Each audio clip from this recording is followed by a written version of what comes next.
মৃত্যু দুই রকমের, একটা হলো ব্যক্তিগত পৃথক একক মৃত্যু, আর একটা হলো গোটা আলমের মৃত্যু। সবার যখন পৃথক মৃত্যু হয় তো এটারে বলে মৌত, আর গোটা পৃথিবীর যখন আল্লাহর সৃষ্টি সবটার যখন একসাথে মৃত্যু হবে সেটারে কয় কিয়ামত। সেটাই কিয়ামত, ওইটাও একটা মৃত্যু। আসমানের মৌত হবে, জমিনের মৌত হবে, সূর্য চন্দ্র গ্রহ নক্ষত্রের মৃত্যু হবে, অর্থাৎ সব কিছু শেষ হবে।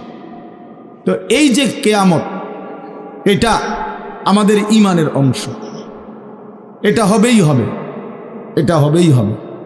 আখিরাত, কিয়ামত, এই পৃথিবী একদিন ধ্বংস হবে, শেষ হবে, এটা কোরআনুল কারীমের অসংখ্য আয়াতে আল্লাহ তাআলা বলছেন, বারবার বলছেন, বারবার, যে বান্দা যত সুন্দরী তোমার কাছে লাগে দুনিয়া, যত আকর্ষণীয় মনে হয় না কেন দুনিয়া, একে তো তুমিও থাকবা না, একে তো দুনিয়া নিজেই থাকবে।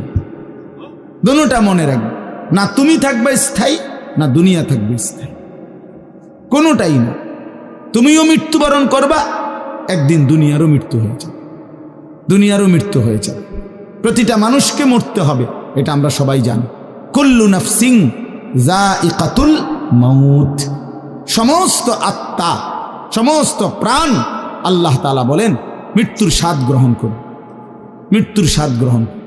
কুল ইন্নাল মাউতাল্লাযী তাফিরুনা মিনহু ফাইন্নাহু মুলাকীকুম, আল্লাহ তাআলা বলেন হে নবী আপনি বলে দেন, ও দুনিয়াবাসী, মৃত্যু থেকে তোমরা যেখানেই পলায়ন করো না কেন, মৃত্যু তোমাদের সাথে সেখানে গিয়েই নিজেই মোলাকাত করুন, সাক্ষাৎ করুন। তুমি ডাকতে হবে না, মৃত্যু নিজেই আসে, মৃত্যু নিজেই আসে।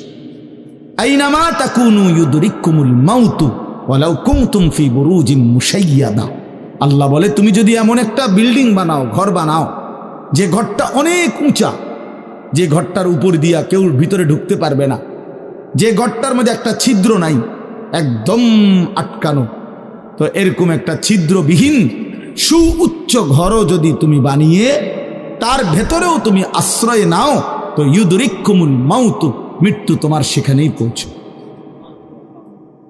তোমার সেখানেই পৌঁছবে।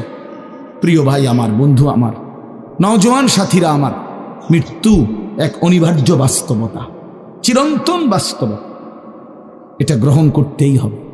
হাসলেও মরতে হবে, কাঁদলেও মরতে হবে, সুখেও মরতে হবে, দুঃখেও মরতে হবে। রাজপ্রাসাদ আর অট্টালিকার মানুষটাও মরে যাবে, জীর্ণ কুটিরে যে লোক থাকে, হ্যাঁ, সেই লোকটাকেও মরতে হবে। জীবনে কোনোদিন দুঃখ দেখে নাই যে, সেও মরে যাবে।